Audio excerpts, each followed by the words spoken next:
अगर आप भी अपने बच्चे का बर्थ सर्टिफिकेट बनाना चाहते हैं तो आप अपने बच्चे का बर्थ सर्टिफिकेट घर बैठे बड़ी है आसानी से बना सकते हैं। अब आपको सरकारी दफ्तरों के चक्कर लगाने की कोई भी जरूरत नहीं है। 2026 के अंदर आप ऑनलाइन ही घर बैठे ही अपने बच्चे का बर्थ सर्टिफिकेट बना सकते हैं। अगर आप ये वीडियो को कंप्लीट देख लेते हैं तो आपका जो बर्थ सर्टिफिकेट है वो 100% बन जाएगा। बर्थ सर्टिफिकेट बनाने के लिए दो कंडीशन होता है। पहला कंडीशन तो ये है कि अगर आपके बच्चे का उम्र जो है 21 दिन से कम है तो इस कंडीशन में आपको कोई भी डॉक्यूमेंट देने की आवश्यकता नहीं है। सिर्फ बच्चे का माता पिता का आधार कार्ड लगेगा और बच्चे का जो डिटेल्स है उसको आपको फिल आउट करना होगा। दूसरा कंडीशन ये है कि अगर आपके बच्चे का उम्र जो है 21 दिन से प्लस हो गया है तो इस कंडीशन में आपको एक कोर्ट से एफिडेविट बनवाना पड़ेगा, जिसका कॉस्ट आपको 250 रुपए से लेकर 300 रुपए भी पड़ सकते हैं।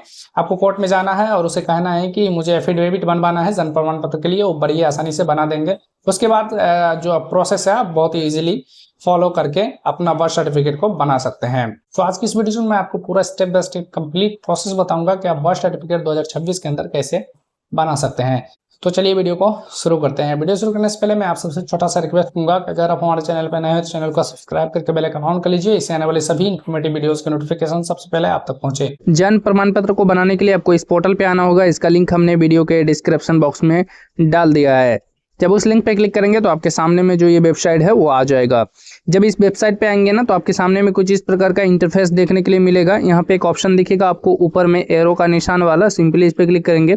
यहाँ पे आपको जनरल पब्लिक वाले विकल्प पे क्लिक करना है। अब आपके सामने में कुछ इस प्रकार का जो डैशबोर्ड है वो यहाँ पे आ जाता है। आपको सबसे पहले यहाँ पे रजिस्ट्रेशन करना होगा, साइन अप करना होगा। तो जो भी आपका फर्स्ट नेम है फर्स्ट नेम को यहाँ पे डालेंगे, मिडिल नेम को यहाँ पे डालेंगे, लास्ट नेम को यहाँ पे डालेंगे। जो भी आपका जेंडर है मेल फीमेल को यहाँ से सेलेक्ट करेंगे। जो भी आपका डेट ऑफ बर्थ है डेट ऑफ बर्थ को यहाँ से बताना है और यहाँ पे नेक्स्ट वाले विकल्प पे क्लिक करेंगे। अब यहाँ पे बहुत सारे लोग का सवाल ये भी हो सकता है कि जिसके नाम से लॉगिन होगा सिर्फ उसी का बना सकते हैं यहाँ पे बर्थ सर्टिफिकेट। तो ऐसा कुछ भी नहीं है, किसी के नाम से भी आप यहाँ पे रजिस्ट्रेशन कर सकते हैं और किसी का भी बर्थ सर्टिफिकेट को आप बना सकते हैं। तो यहाँ पे सिंपली नेक्स्ट वाले विकल्प पे क्लिक करेंगे। जैसे ही नेक्स्ट वाले विकल्प पे क्लिक करोगे तो अब यहाँ पे आपको एड्रेस को फिल करना होगा। तो जो भी आपका स्टेट है ना, स्टेट को यहाँ से सेलेक्ट कर लेना है। यहाँ से सभी स्टेट के जो लोग हैं वो सब बना सकते हैं यहाँ से बर्थ सर्टिफिकेट। यहाँ पे जो भी आपका स्टेट है वो यहाँ से सेलेक्ट कर लेते हैं। यहाँ पे जो भी आपका डिस्ट्रिक्ट है ना, डिस्ट्रिक्ट को आपको यहाँ से बताना है। उसके बाद में जो भी आपका सब डिस्ट्रिक्ट है ना, सब डिस्ट्रिक्ट को यहाँ से आपको बताना है। उसके बाद में जो भी आपका विलेज है ना, विलेज को यहाँ से आप बताएंगे। उसके बाद में यहाँ पे आप बताएंगे आप विलेज में रहते हैं या फिर टाउन में, तो हम यहाँ पे विलेज को सिलेक्ट कर लेते हैं। उसके बाद में जो भी आपका विलेज का नाम है ना, विलेज का नाम को यहाँ पे आपको बताना है। उसके बाद में जो भी आपका पिन कोड है, पिन कोड को यहाँ पे आपको फिल कर देना है। जो भी आपका बिल्डिंग नेम है तो उसको यहाँ पे बता देना है, या फिर बिल्डिंग नंबर को, हाउस नंबर को यहाँ पे आपको बताना है, स्ट्रीट नेम को यहाँ पे बताना है, लोकेलिटी पोस्ट ऑफिस का नाम को यहाँ पे बताना है और नेक्स्ट वाले विकल्प पे क्लिक करना है। जैसे ही आप नेक्स्ट वाले विकल्प पे क्लिक करोगे तो अब यहाँ पे आपको आधार कार्ड की जो भी डिटेल्स है वो यहाँ पे फिल करनी होगी। जैसे कि आपका जो भी आधार कार्ड नंबर है उसको यहाँ पे फिल करेंगे।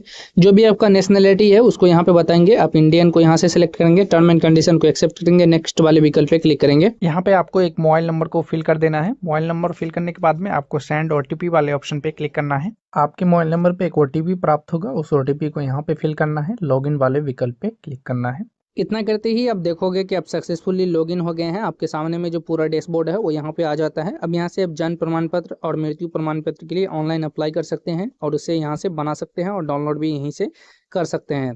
तो हमें यहाँ पे अभी जन्म प्रमाण पत्र बनाना है तो हम यहाँ पे 3 डॉट वाले विकल्प पे क्लिक करेंगे, यहाँ पे बर्थ वाले विकल्प पे क्लिक करेंगे और यहाँ पे रिपोर्ट बर्थ वाले विकल्प पे क्लिक करेंगे। अब आपके सामने में जो पूरा फॉर्म है वो यहाँ पे आ जाता है। सबसे पहले जो भी आपका स्टेट है, स्टेट को यहाँ से आप बताएंगे। सभी स्टेट के यहाँ पे नाम देखने के लिए मिल जाता है। अब यहाँ पे आपको प्राइमरी लैंग्वेज सेलेक्ट करना है। प्राइमरी लैंग्वेज आप कौन सा रखना चाहते हैं, हिंदी या इंग्लिश, यहाँ से बताना है। हम यहाँ पे इंग्लिश रखना चाहते हैं और दूसरी लैंग्वेज यहाँ पे हिंदी आ जाएगा।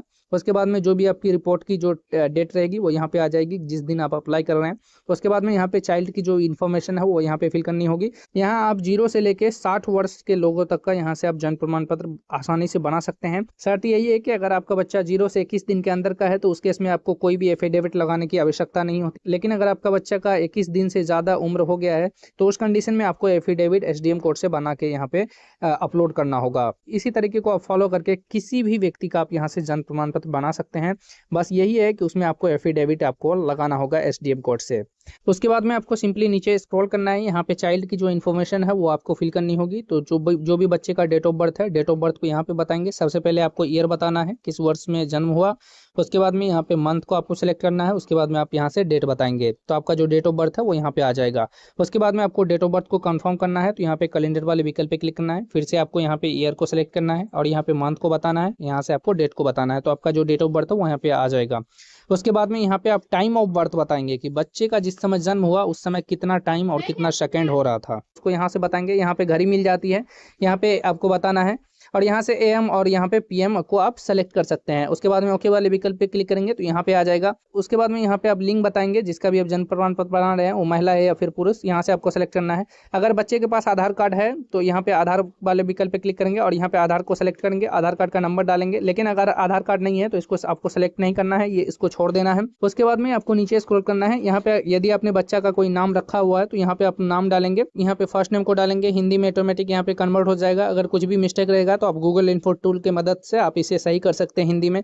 मिडिल नेम है तो मिडिल नेम को यहाँ पे डालेंगे, हिंदी में ऑटोमेटिक कन्वर्ट हो जाएगा। यहाँ पे लास्ट नेम को डालेंगे, हिंदी में ऑटोमेटिक कन्वर्ट हो जाएगा। उसके बाद में आपको नीचे स्क्रॉल करना है, यहाँ पे आपको नाम को पुष्टि करना होगा। आपने जो भी नाम रखा हुआ तो यहाँ पे फर्स्ट नेम को यहाँ पे डालेंगे, मिडिल नेम को यहाँ पे डालेंगे और लास्ट नेम को यहाँ पे डालेंगे, तो नाम आपका जो है वो यहाँ पे कंफर्म हो जाएगा। उसके बाद में आपको नीचे स्क्रॉल करना है, यहाँ पे आपको फादर्स की इन्फॉर्मेशन फिल करनी होगी। जैसे कि आपका जो भी फादर्स है उसका फर्स्ट नेम को यहाँ पे डालेंगे, हिंदी में ऑटोमेटिक कन्वर्ट हो जाएगा। मिडिल नेम है तो मिडिल नेम को यहाँ पे डालेंगे, हिंदी में ऑटोमेटिक कन्वर्ट हो जाएगा। यहाँ पे लास्ट नेम को यहाँ पे बताना है, हिंदी में ऑटोमेटिक कन्वर्ट हो जाएगा। जो भी आपका फादर्स है उसका मोबाइल नंबर को यहाँ पे आपको फिल कर देना है, फादर्स का ईमेल आईडी को यहाँ पे फिल कर देना है, फादर्स का आधार नंबर को यहाँ पे आपको फिल कर देना है। उसके बाद में मदर्स की इन्फॉर्मेशन यहाँ पे फिल करनी होगी। मदर्स का फर्स्ट नेम को यहाँ पे डालेंगे, यहाँ पे हिंदी में ऑटोमेटिक कन्वर्ट हो जाएगा। यहाँ पे मिडिल नेम डालेंगे, हिंदी में ऑटोमेटिक कन्वर्ट हो जाएगा। यहाँ पे लास्ट नेम को डालेंगे, हिंदी में ऑटोमेटिक कन्वर्ट हो जाएगा। यहाँ पे मोबाइल नंबर मदर्स का डालेंगे और यहाँ पे मदर्स का ईमेल आईडी को डालना है और यहाँ पे आपको आधार नंबर मदर्स का डाल देना है। उसके बाद में नीचे स्क्रॉल करेंगे, यहाँ पे आप बताएंगे कि बच्चे के जन्म के समय माता पिता का जो पता है वो कहाँ था, इंडिया में था या इंडिया से बाहर था। अगर इंडिया में था तो ऊपर वाले विकल्प को सिलेक्ट करेंगे। अगर इंडिया से बाहर रहते थे तो यहाँ पे आपको ओवरसीज इंडिया को सेलेक्ट करना है, लेकिन हमारे केस में इंडिया को हम यहाँ पे सेलेक्ट करेंगे। उसके बाद में जो भी स्टेट में जन्म हुआ था उसको यहाँ से आप बताएंगे।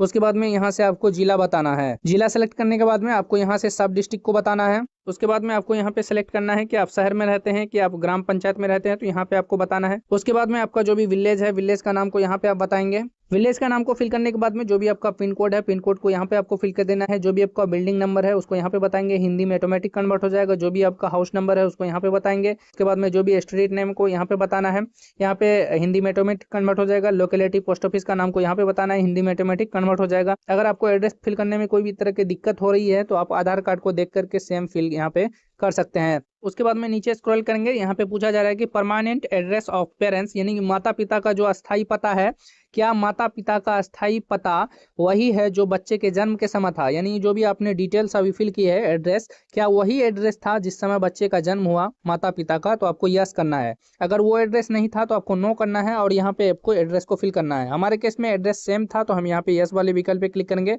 उसके बाद में यहाँ पे बताएंगे प्लेस ऑफ बर्थ क्या है, यानी कि जन्म का जो स्थान है वो क्या है। बच्चा हॉस्पिटल में पैदा लिया है या फिर घर में लिया है या फिर कोई अन्य स्थान पे। हम यहाँ पे घर को सेलेक्ट करते हैं, आपको भी घर को ही सेलेक्ट करना है। अगर आप हॉस्पिटल को सेलेक्ट करेंगे तो आपका मोस्टली केस में रिजेक्ट होने का ज्यादा चांसेस रहता है। वो इसलिए कि आज के डेट में अगर बच्चा हॉस्पिटल में पैदा लेता है तो वहीं पे उसका जो जन्म प्रमाण पत्र है वो बना करके दे दिया जाता है। तो आपको हाउस को ही सेलेक्ट करना है।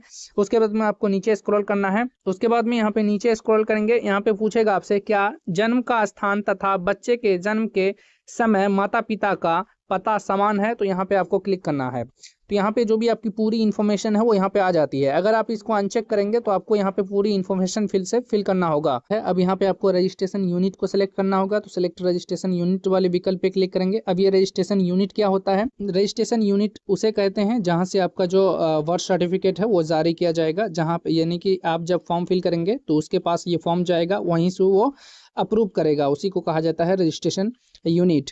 तो पहले जो रजिस्ट्रेशन यूनिट था वो ब्लॉक में था, अभी ब्लॉक से हटा करके अभी हर एक पंचायत में कर दिया गया है। और आपके सब डिस्ट्रिक्ट में जो हॉस्पिटल होते हैं वहाँ पे भी रजिस्ट्रेशन यूनिट है, वहाँ से भी जो बर्थ सर्टिफिकेट है वो बनाया जाता है। तो हमें यहाँ पे ग्राम पंचायत वाला जो विकल्प है इसको सेलेक्ट करना है। उसके बाद में यहाँ पे सेव एज ड्राफ्ट पे क्लिक करना है, तो आपकी जो भी डिटेल्स है वो यहाँ पे सेव हो जाएगी। उसके बाद नेक्स्ट वाले विकल्प पे क्लिक करेंगे। अब यहाँ पे जैसे ही नेक्स्ट वाले विकल्प पे क्लिक करेंगे तो आप यहाँ पे देखेंगे कि आपका जो स्टेप 1 है वो यहाँ पे कंप्लीट हो गया है। अब स्टेप 2 को आपको फॉलो करना होगा। उसके बाद में आपको नीचे स्क्रॉल करना है। अब यहाँ पे एक ऑप्शन दिखेगा बच्चे के जन्म के समय माता पिता का जो एड्रेस है उसको यहाँ पे कॉपी करें, तो इस पे टिक वाले विकल्प पे क्लिक करेंगे चेक बॉक्स पे, तो आपका जो एड्रेस है वो यहाँ पे सेम आ जाएगा। उसके बाद में यहाँ पे आपको फादर्स की जो इन्फॉर्मेशन है उसको यहाँ पे फिल करना होगा। तो यहाँ पे सबसे पहले आप फादर्स का धर्म को सिलेक्ट करेंगे। फादर का धर्म बताएंगे कि हिंदू, मुस्लिम, क्रिश्चियन, सिख, बौद्ध, जैन जो भी है यहाँ से आपको बताना है। उसके बाद में यहाँ पे फादर्स का जो एजुकेशन लेवल है वो यहाँ पे बताएंगे। तो यहाँ पे आपको एजुकेशन लेवल को है यहाँ से आपको सिलेक्ट कर लेना है। उसके बाद में फादर्स का ऑक्यूपेशन बताएंगे कि ये फादर्स जो है वो काम क्या करते हैं, उसको यहाँ से बताएंगे। उसके बाद में आपको मदर्स इन्फॉर्मेशन बताना होगा, मदर्स का यहाँ पे धर्म बताएंगे। उसके बाद में यहाँ पे मदर्स का जो एजुकेशन है वो यहाँ पे आपको सिलेक्ट कर लेना है। उसके बाद मदर्स का जो ऑक्यूपेशन है वो यहाँ पे बताएंगे।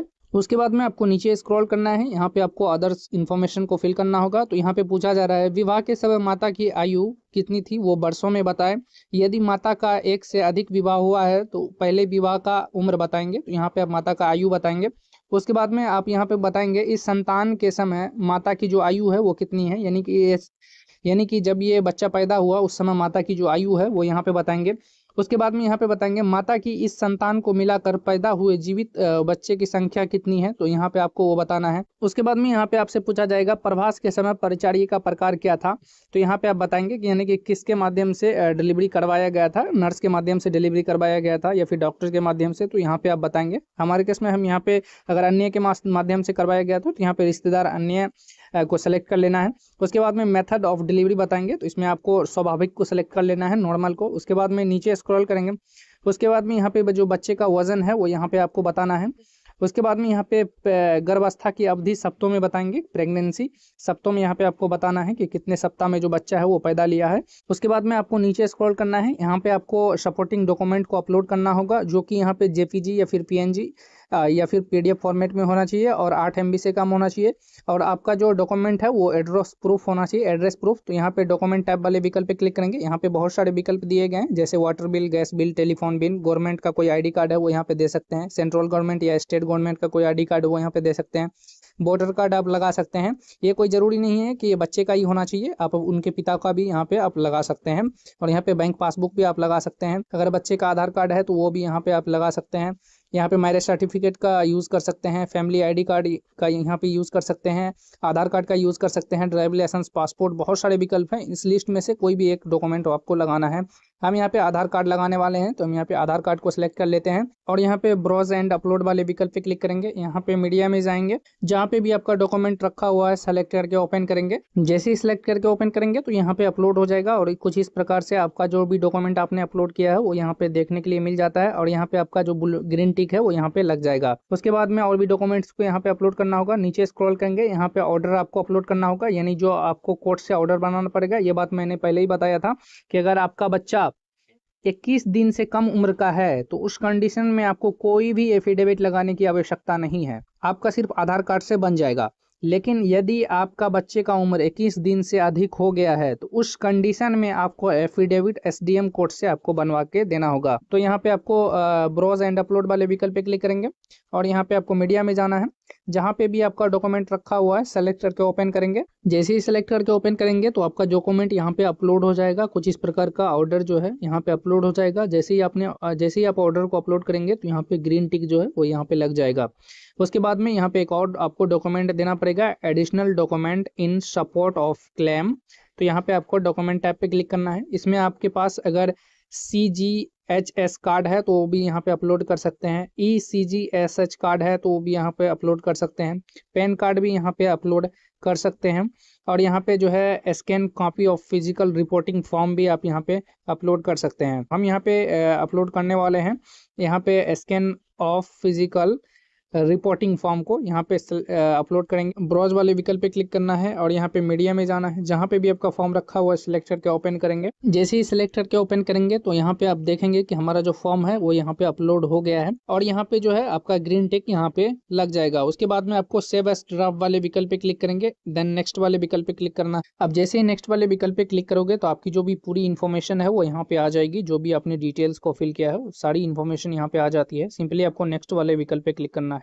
अब यहाँ पे आपकी जो पूरी इन्फॉर्मेशन है वो यहाँ पे आ जाता है, जैसे कि आपने जो भी डिटेल्स यहाँ पे फिल किया है सभी डिटेल्स यहाँ पे आ जाता है। सिंपली आपको यहाँ पे टर्म एंड कंडीशन को एक्सेप्ट करना है और सबमिट वाले विकल्प पे क्लिक करना है। तो पेमेंट करेंगे तो आपका जो सक्सेसफुली अप्लाई हो जाएगा। जैसे ही आपका फॉर्म अप्लाई हो जाएगा तो यहाँ पे सेल्फ रिपोर्ट एप्लीकेशन में आपका जो फॉर्म है वो यहाँ पे दिखेगा और यहीं पे सेल्फ रिपोर्ट एप्लीकेशन में जब क्लिक करेंगे ना तो यहीं पे आपका जो फॉर्म है वो दिखेगा, स्टेटस भी दिखेगा और वहीं पे आपको डाउनलोड बटन देखने के लिए मिल जाएगा जन्म प्रमाण पत्र को। आई होप ये वीडियो आपको काफी पसंद आया होगा। अगर वीडियो पसंद आया हो तो वीडियो को लाइक करिए, अपने फ्रेंड्स के साथ शेयर करिए और अगर आपके मन में कोई कन्फ्यूजन है तो नीचे कमेंट करके पूछ सकते हैं।